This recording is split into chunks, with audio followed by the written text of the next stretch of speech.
Afternoon. We're going to get started. All right. How am I doing?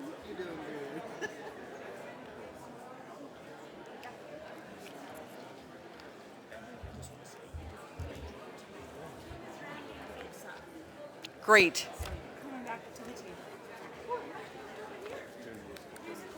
These are, we need.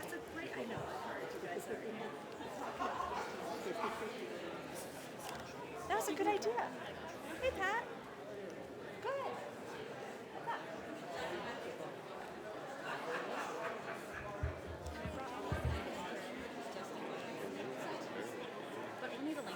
I guess we have time. Yeah.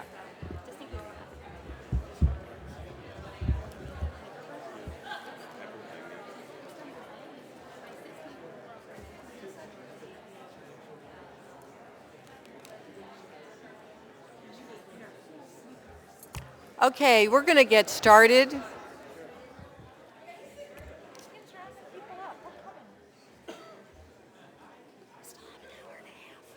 I know, but the expectation is get out of here. Kim's rounding them up. Do you want me to click for you? Are they clicking? You can click.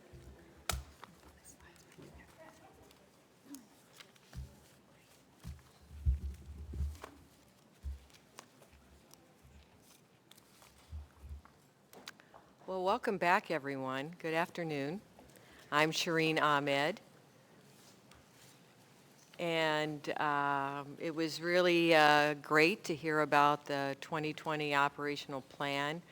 The operational plan gives us an excellent framework for moving forward.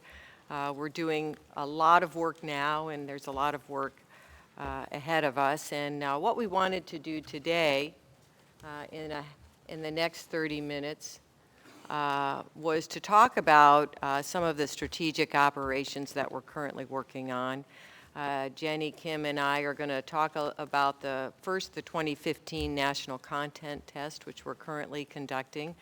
And then I'll give a brief overview of our plans for the 2016 testing activities.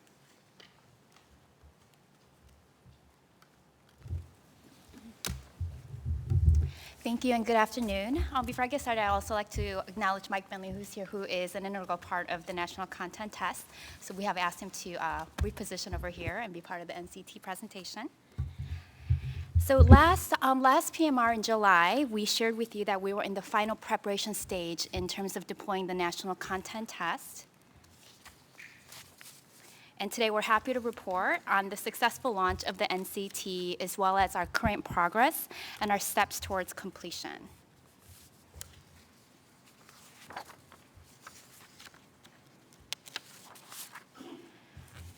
On August 24th, NCT was officially launched with the deployment of our major data collection operations, which are the internet, telephone, and paper operation. As you can see on this slide, NCT is a self-response test currently being conducted in all 50 US states, DC, and Puerto Rico, which is utilizing a nationally representative sample of 1.2 million housing units. To give you a quick refresher on the major content areas that are being tested in the NCT, the race and Hispanic origin focuses on the several key dimensions that include the question format, response categories, and wording of our instructions and terminology. Relationship is testing new relationship response categories with the additions of the same-sex relationships among household members and the reintroduction of the foster child category. And then with our within household coverage research, we are examining ways to collect a more accurate household roster.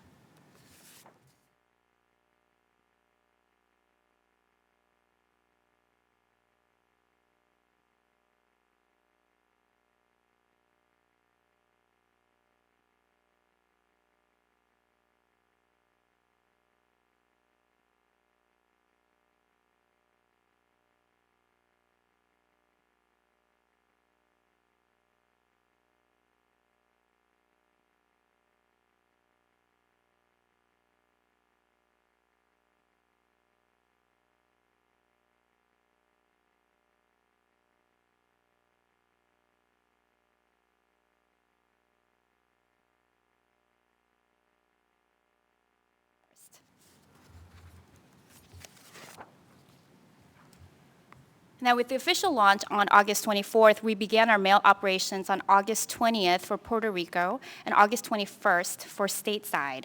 Let's look at Contact 1. For Contact 1, our mailings were sent to all housing units in sample with a target in-home delivery date of August 24th.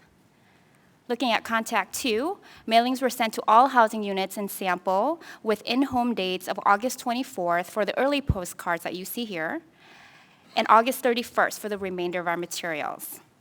I'd like to point out that while Contact 1 and 2 were blanket mailings, with the start of Contact 3, we began our targeted mailing to housing units that had not responded yet. So looking at Contact 3, mailings were sent to non-responding housing units with in-home date of September 7th. This included approximately 1.1 million housing units.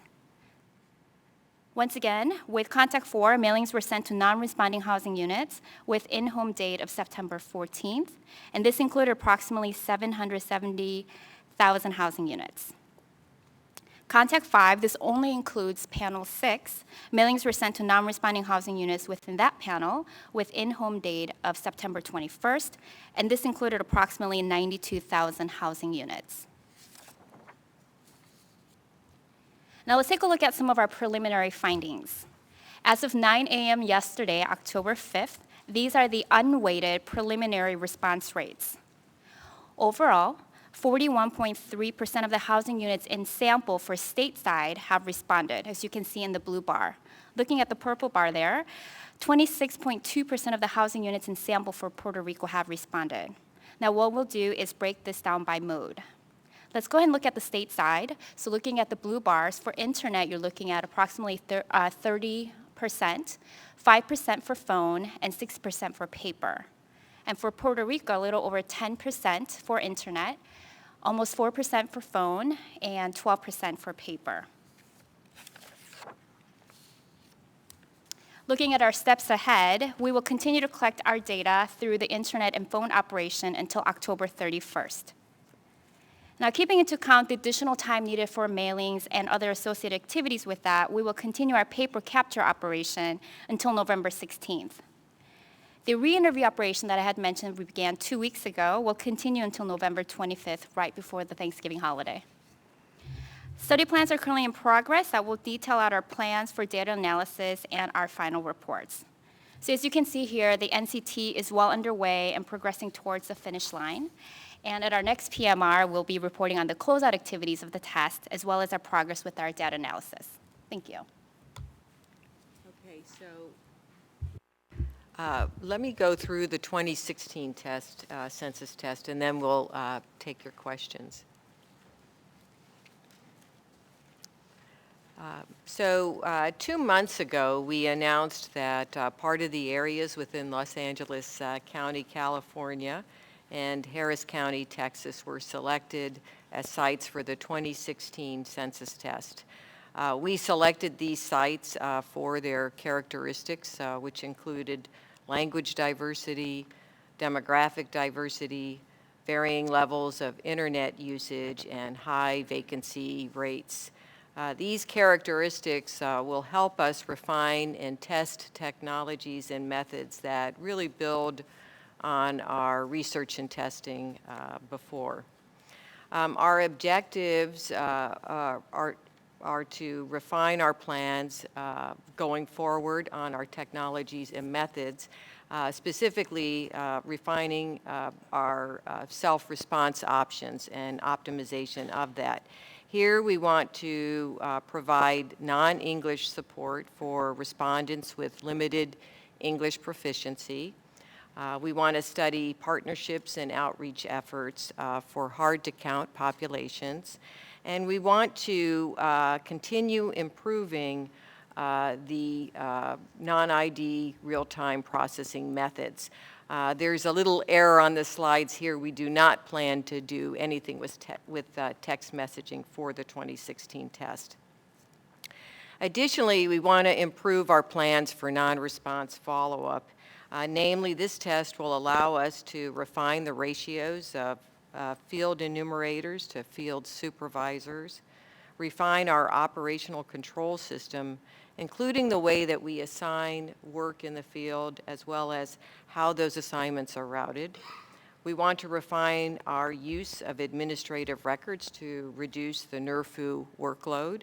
And we want to enhance the Compass application to handle special situations. And Compass is the automated enumeration tool that we're developing for 2020.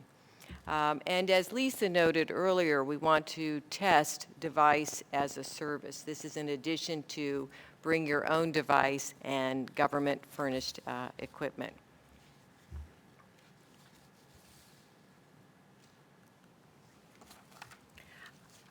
This map shows the test area within the blue outline for Los Angeles County. And this shows the test area also within the blue line for Harris County, Texas.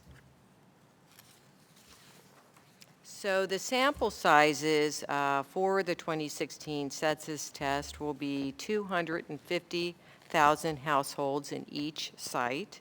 Both sites will be included in the initial sample mailing, and we will target 60,000 households in each site to be part of the non-response follow-up operation.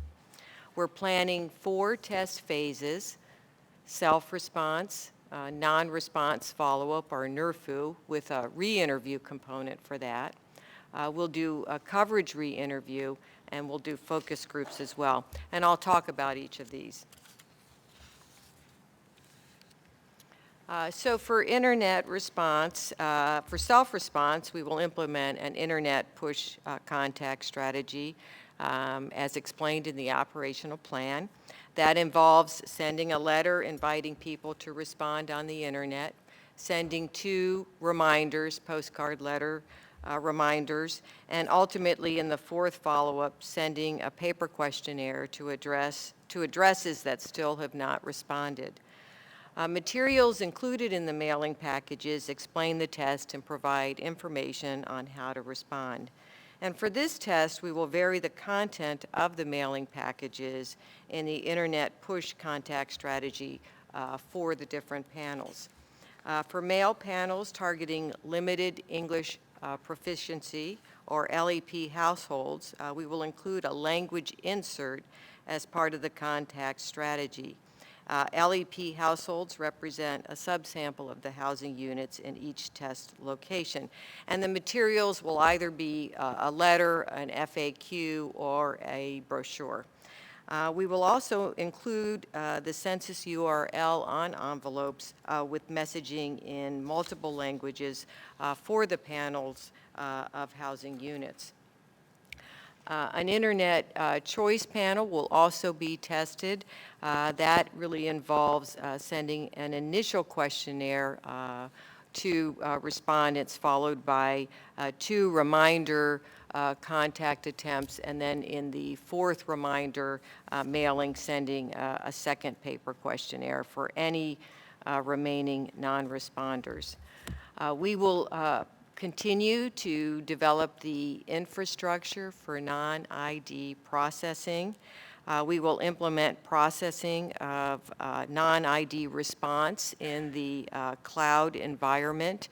And this is an important move forward because this will help us with scaling up for 2020. We will take steps to identify duplicate or potentially fraudulent non-ID responses. For all non-ID responses, we will compare response data to information contained in commercial and federal administrative records that we have in-house here at the Census Bureau. Also, we will conduct a response validation operation to recollect the response data for an estimated sample of 5,000 submitted non-ID households. We'll do this re-interview in part by phone and in part by personal interview, and we haven't yet determined the proportions for each of those. And then lastly, we'll offer telephone questionnaire assistance to all respondents. And again, if respondents call in and want to report their data by phone, we will take it. This slide just shows a summary of the full contact strategies for optimizing self-response. Again, each strategy is designed to increase the number of households that respond online, and of course to gain cooperation of non-English speaking respondents. In terms of content, the 2016 census test questionnaire will include questions on housing tenure, household roster, age, sex, gender, date of birth, race and Hispanic origin, and relationship. And like the 2015 national content test, we will include a combined race and Hispanic origin question. This combined question provides examples and write-in areas for each major response category, including a response category for Middle Eastern and North African ethnicities. With this combined question format, no separate Hispanic origin question is used. Respondents self-identify by selecting one or more checkboxes and then write in a specific origin for each checkbox selected. The 2016 census test allows us to test responses to these questions in geographic areas with different race and Hispanic origin concentrations. Also, the inclusion of the combined question allows us to conduct imputation research in a test that has self-response and non-response follow-up and the use of administrative records. We also plan to test a variation in terminology by comparing the abbreviated AM with American in the response category, Black or African American. Respondents sometimes just see the American without seeing the Black or African. So we'll test it both ways within the internet instrument to assess if there's any impact on the difference in the wording. These data are important for tabulations for the African American, African, and Afro-Caribbean populations. And then for the relationship question, we plan to include variations in question wording associated with non-relatives. We will compare responses to a relationship question with and without the response categories roomer or boarder and housemate or roommate. Cognitive testing shows that respondents do not know what the Census Bureau sees as the differences between these categories. We will include the response categories recommended by the OMB Interagency Working Group for opposite sex and same-sex husband, wife, spouse households, and for the category of unmarried partner. We have also added into the 2016 test a question on the internet instrument that will allow respondents to report that a housing unit they own is vacant as of Census Day and to provide the reason for the vacancy status. For example, seasonal or rental unit. We're testing whether this information could help us reduce the number of vacants in terms of non-response follow-up operations. And then lastly, the Census Bureau's research on how best to present and explain the residency rule, that is, who do we count in specific situations, will continue.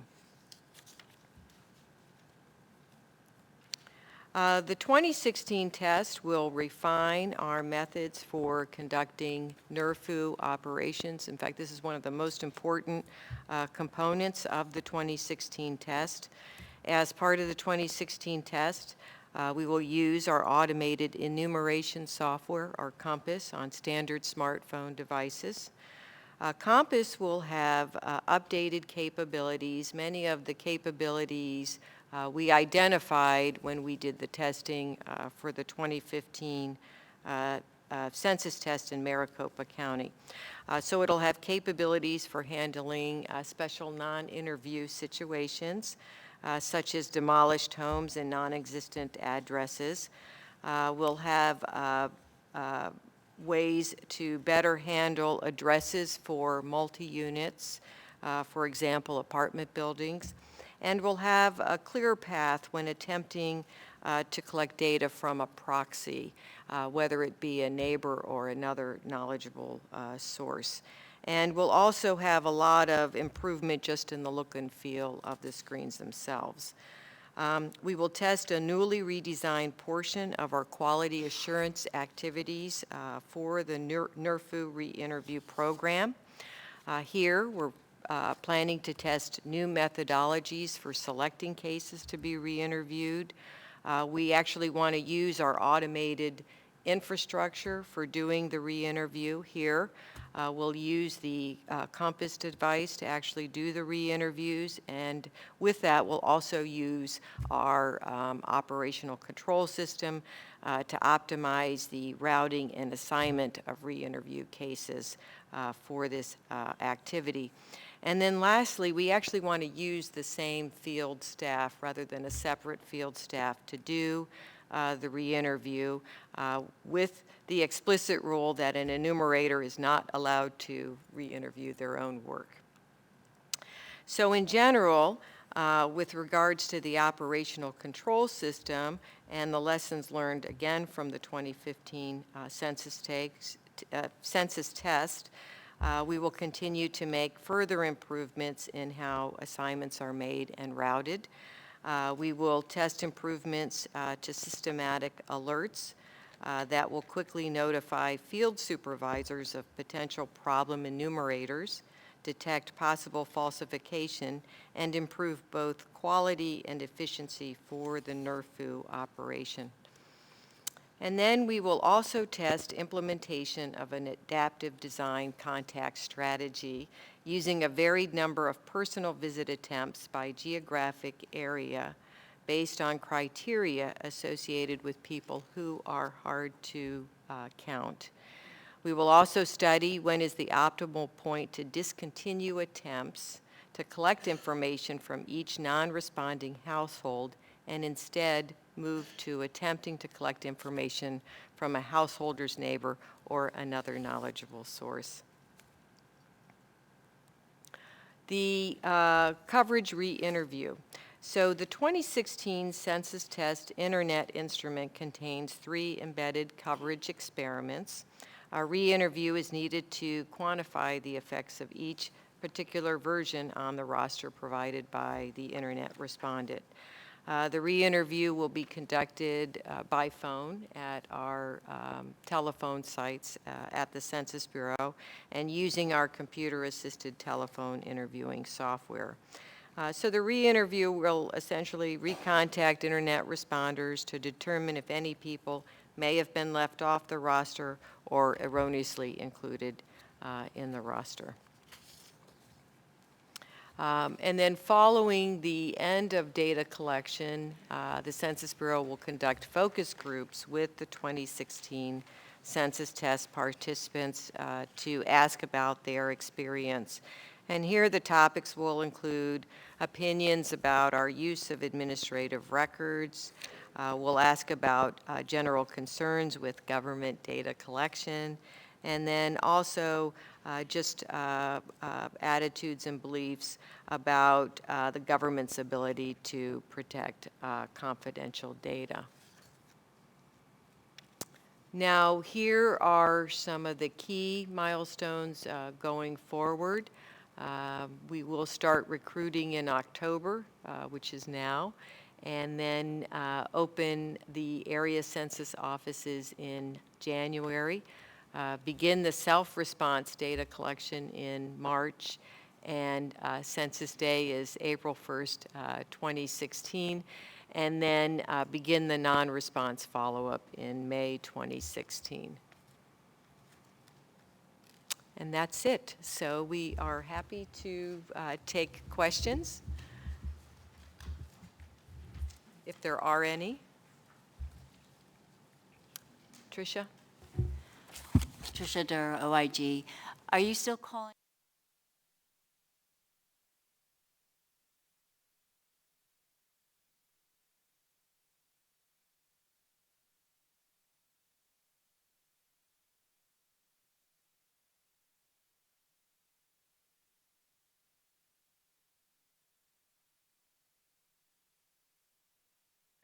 Let me turn it over to Mary Ann. Of records that we've used in the past for the 2015 census test. There still is hope that we may be able to utilize SNAP data that may be available for the 2 test sites, but those negotiations are still in the work. We have no guarantee at this point that we'll be able to acquire that information and include it as part of the test.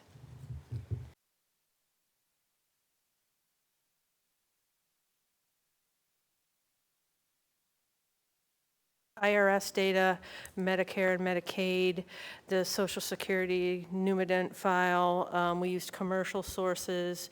We used the Indian Health Service data. I'm trying to remember, Tom, 2010 census data, and ACS data. And Tom Muley can jump up if he's still back there and I missed anything. Okay, I'm just going to take the liberty of asking one more question.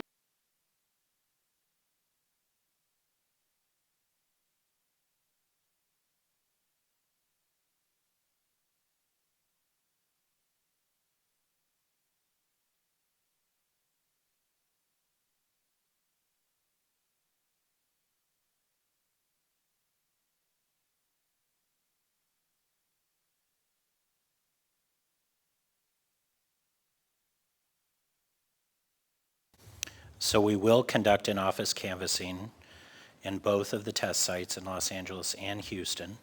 And we have begun conversations about how to compare the results of that work back against the results of the test. I don't have nailed down details about how that analysis will be done at this point, but we are working on that. Thanks.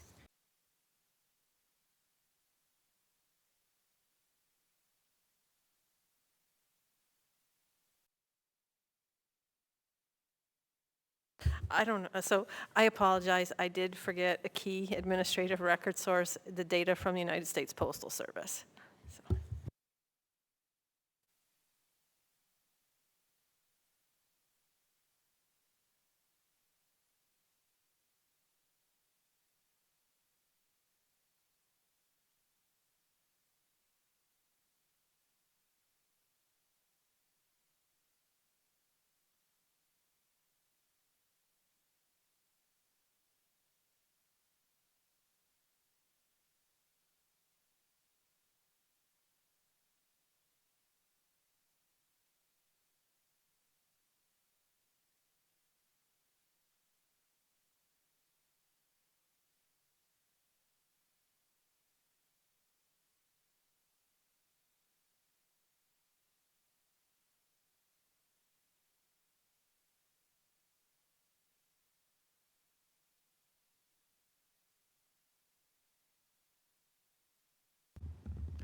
So I'm going to try to explain this, and Julia Coombs is back there if I get anything wrong.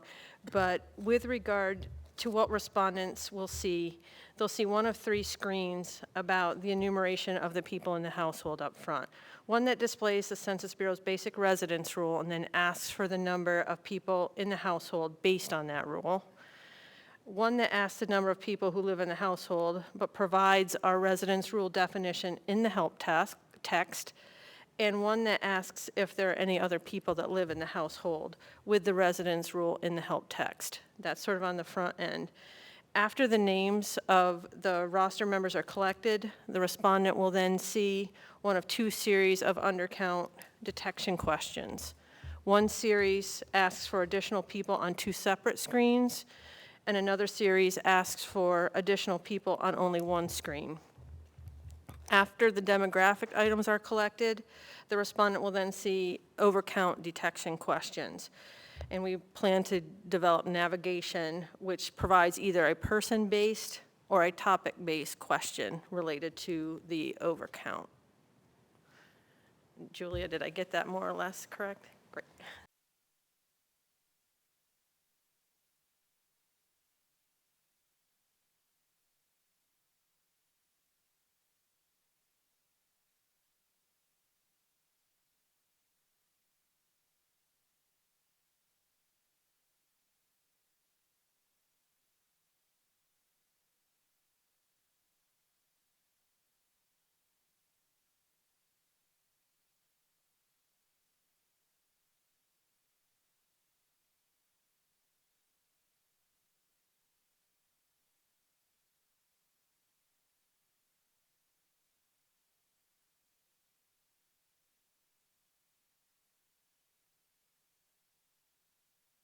specifically talking about the non-response follow-up re-interview.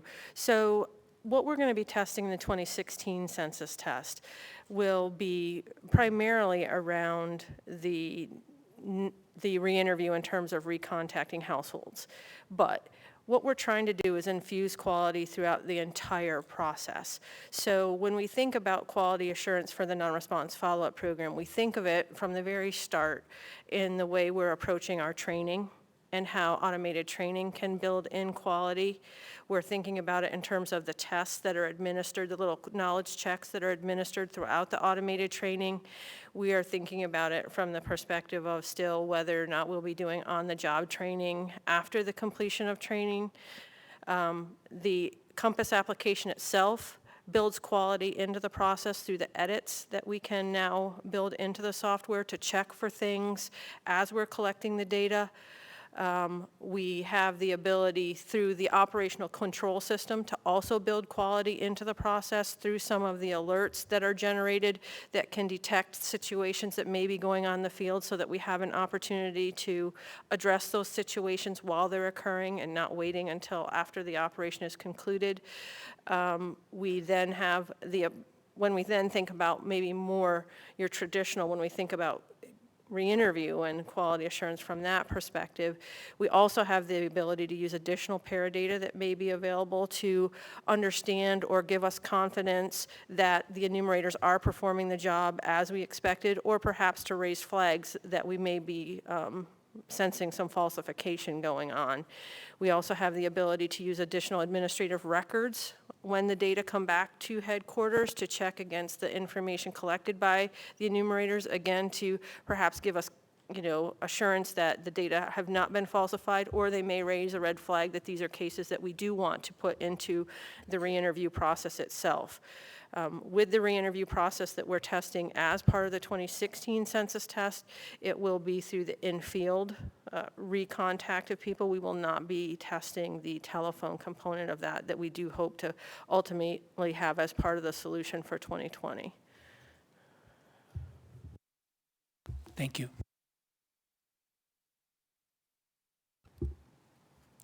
Any other questions?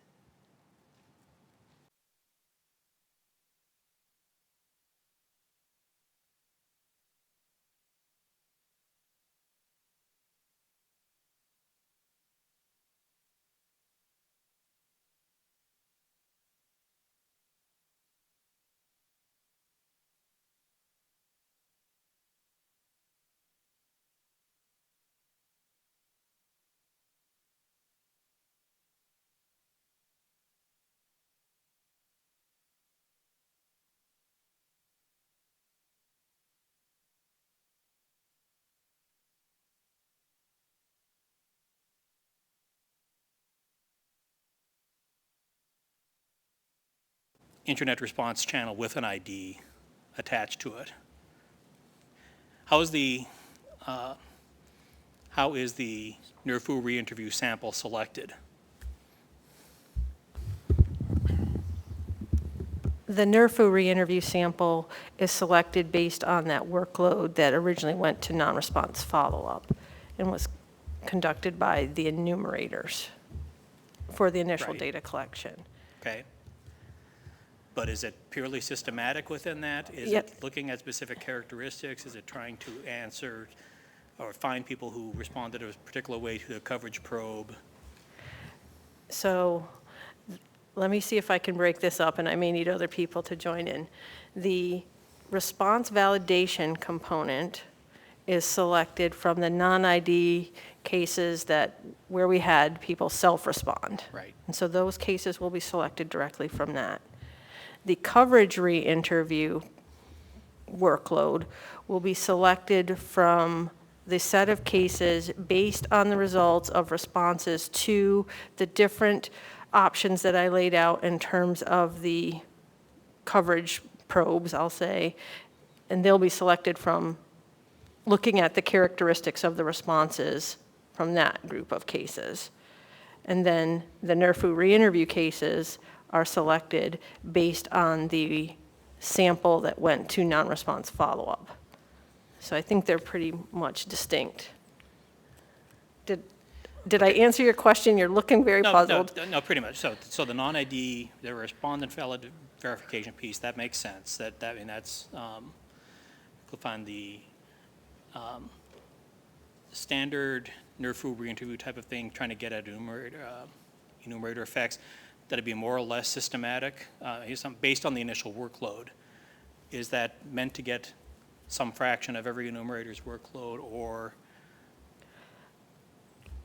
Oh, so you're asking for the workload that we select for the NERFU re-interview, will we be hitting every enumerator that conducted a production case during that? You're right. So you're answering that they're in distinct cases. I'm just trying to get a sense of the mechanism by which you choose cases for the detailed re-interview, or the. So I think some of these are details that are still being worked out as part of the design for the test. And then just related, they're distinct operations. The non-ID piece, the respondent verification piece is separate from the others. I get that. The notion of that interview is just to get at the address piece. You're not going to do the full census interview with him. It's just trying to get the address piece correct. Is that right? Or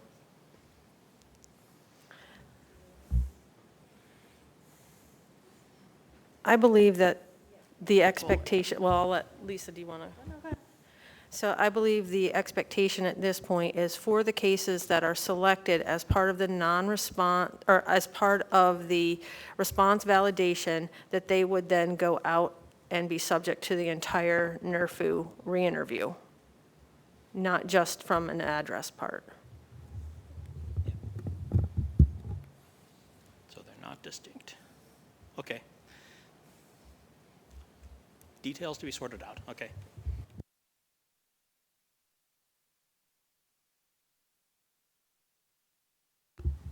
Any questions? Carol? Actually, my question is a little bit about the process. So we have these big decisions, but we know there are more little decisions to be made. How will we find out about those other, as you make decisions, say like BYOD or whatever? You'll see in the 2020 Census Operational Plan that we've outlined not only the decisions we've made to date, but the decisions that we have yet to make. Some of those decisions will have to be made in 2016, some in 2017, some in 2018. We are keeping a full inventory of all of the decisions that are required for a successful 2020 census, and as we brief out to you at future PMRs and meetings back and forth, we'll keep you abreast of the progress related to those decisions. We do have a process in place to keep track of these. Oh, yes, and on an annual basis, we're going to make updates to the 2020 Census Operational Plan. This is an organic, a living document that will change over time as we refine our methodology for 2020. We intend that the 2018 version of this, by the end of fiscal year 2018, we will have our final design for the 2020 census in place. And one more thing, and Lisa's telling me one more thing. You know how we talked about the 34 operations? For the production operations, we will have a detailed operational plan for each of those operations. The first one out of the gate will be address canvassing by the end of this calendar year. And that will really detail how we intend to move from the research and testing phase to the operations and implementation phase. Mm-hmm.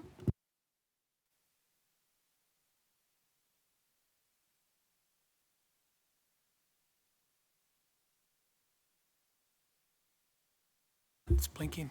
Can you hear me? You're tracking the decisions. That's awesome. Are those showing up in your master activity schedule? In the 2020 life cycle schedule, not necessarily all of the decisions. So some of the decisions are milestones. Those will appear in the schedule. Others may not. Okay. And then back to the 16 test.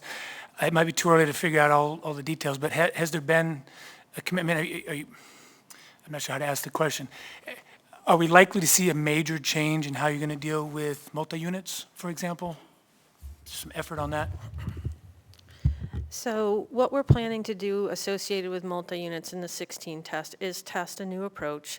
So based on the feedback that we received from the 15 test, where many observers noted that we had multiple enumerators on the ground at a basic street address, a multi-unit, on any given day, and that those enumerators were going to the management office, for example, and asking for the same information, perhaps increasing the burden on those management offices.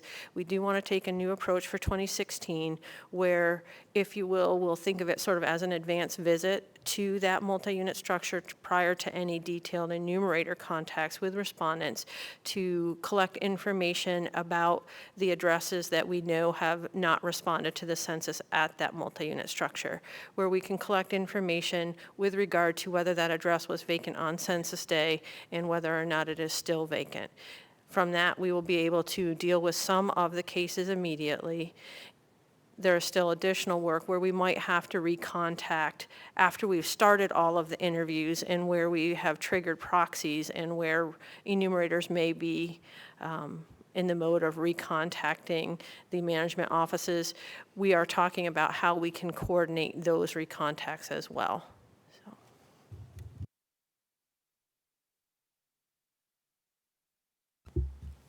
Wow, excellent questions. Any more? Any more questions? No? Okay, very good. Well, what an efficient meeting. We're up to wrap up. How do we do this? Oh, next steps. Oh, we don't have them. Did we go by them? No. All right. Ah, there they are. No. Okay, if you missed the day, here's a repeat. I think the only thing that's going to show, Shereen, the only thing that's going to show is the connect with us. Ah, that's the end. Okay, all right. You don't have the slide I have. I'm sorry. Okay. Well, first of all, connect with us. So a lot of information's been shared today, and you can see the team's very excited about the path forward, and we hope that you are as well. Just a reminder that we have a few key milestones ahead of us. Next year, or this fiscal year rather, we have several major contracts that must be let, like the Census Questionnaire Assistance and the Integrated Partnership and Communications Contract. As noted before, we're going to begin our in-office canvassing in October. We're very excited about that. By December of this year, we're going to determine the locations for the regional census centers, and then in September of 2016, deliver our preliminary residence rules. We'll begin the advance mailing for the LUCA in January 2017, and then, of course, in April 2017, deliver the topics for the census and ACS in April 2017. Again, just reiterating our priorities with the 16 test. We want to try to finalize our design for NRFU to the best possible extent that we can. Finalize our design for the field staffing and management structure, and then finalize our applications for use of administrative records. So with that, I thank everyone for coming. I don't know if Lisa had anything else that she wanted to say. I don't know if John wanted to say anything. No, no, no. Okay. So I would just conclude by thanking you all for coming, your attention today, your attention over the last few months, and the attention I know you're going to continue to give us as we move forward. The operational plan for the 2020 census will be posted today no later than 4 o'clock. I know many of you are anxious to put your hands into the 300 pages that we have here, and I welcome you to that. So thank you again for coming.